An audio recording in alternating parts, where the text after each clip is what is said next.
नमस्कार मित्रों, हमारे चैनल में आपका स्वागत है। आज हम सुनेंगे मां शैलपुत्री का वर्णन। वंदे वांछितलाभाय चंद्राकृच्छेखरां वृषारूढ़ा शूलधरा यशस्विनीं शैलपुत्री। माँ दुर्गा अपने पहले स्वरूप में शैलपुत्री के नाम से जानी जाती है। पर्वतराज हिमालय के वहां पुत्री के रूप में उत्पन्न होने के कारण इनका यह शैलपुत्री नाम पड़ा था। वृषभस्थिता इन माताजी के दाहिने हाथ में त्रिशूल और बाएं हाथ में कमल पुष्प सुशोभित है। यही नव दुर्गाओं में प्रथम दुर्गा है। अपने पूर्व जन्म में ये प्रजापति दक्ष की कन्या के रूप में उत्पन्न हुई थी। तब इनका नाम सती था।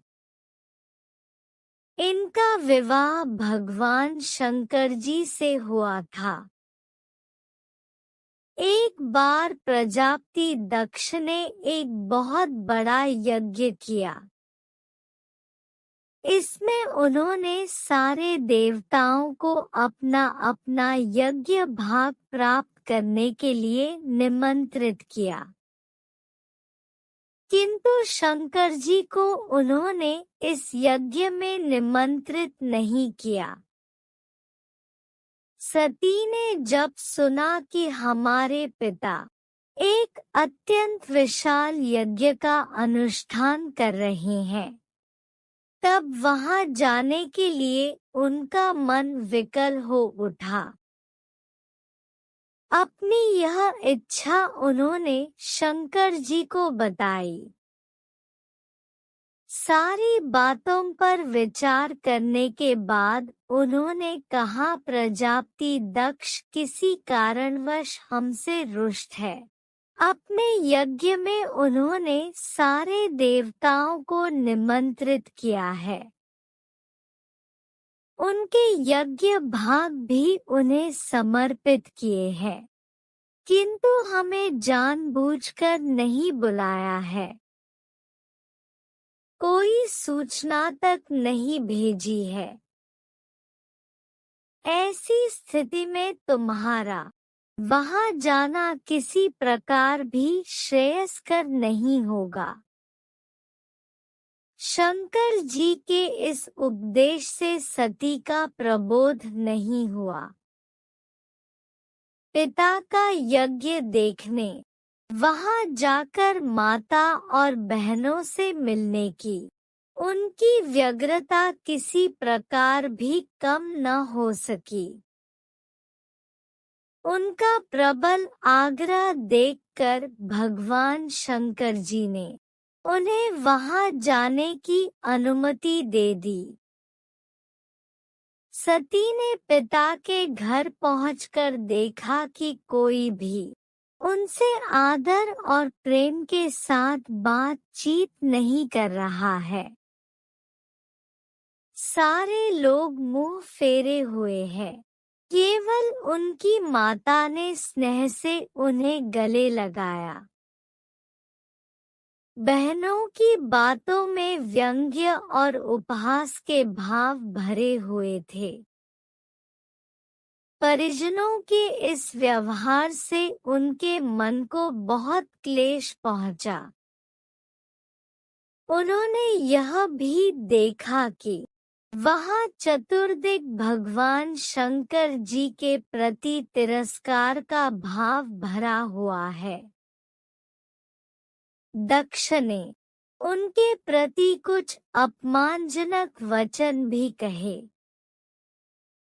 यह सब देखकर सती का हृदय क्षोभ ग्लानि और क्रोध से संतप्त हो उठा। उन्होंने सोचा भगवान शंकर जी की बात न मान, यहाँ आकर मैंने बहुत बड़ी गलती की है। वह अपने पति भगवान शंकर के इस अपमान को सह न सकी। उन्होंने अपने उस रूप को तत्क्षण वहीं योगाग्नि द्वारा जलाकर भस्म कर दिया। वज्रपात के समान इस दारुण दुखद घटना को सुनकर शंकर जी ने क्रुद्ध हो अपने गणों को भेजकर दक्ष के उस यज्ञ का पूर्णतः विध्वंस करा दिया। सती ने योगाग्नि द्वारा अपने शरीर को भस्म कर अगले जन्म में शैलराज हिमालय की पुत्री के रूप में जन्म लिया।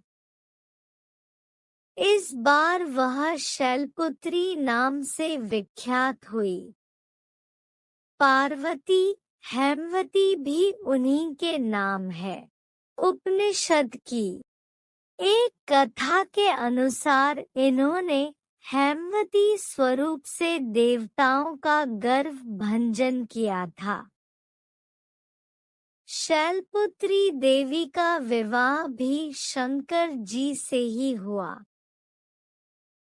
पूर्व जन्म की भांति इस जन्म में भी वह शिवजी की अर्धांगिनी बनी।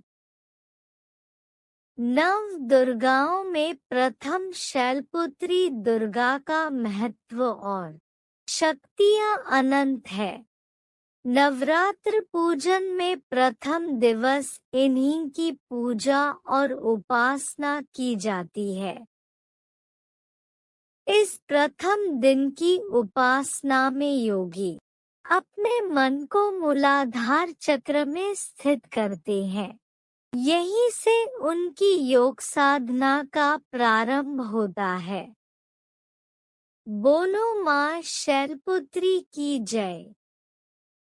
माँ शैलपुत्री सबकी मनोकामना पूरी करे, सब पर अपना आशीर्वाद बनाए रखें। बोलो जय माता दी।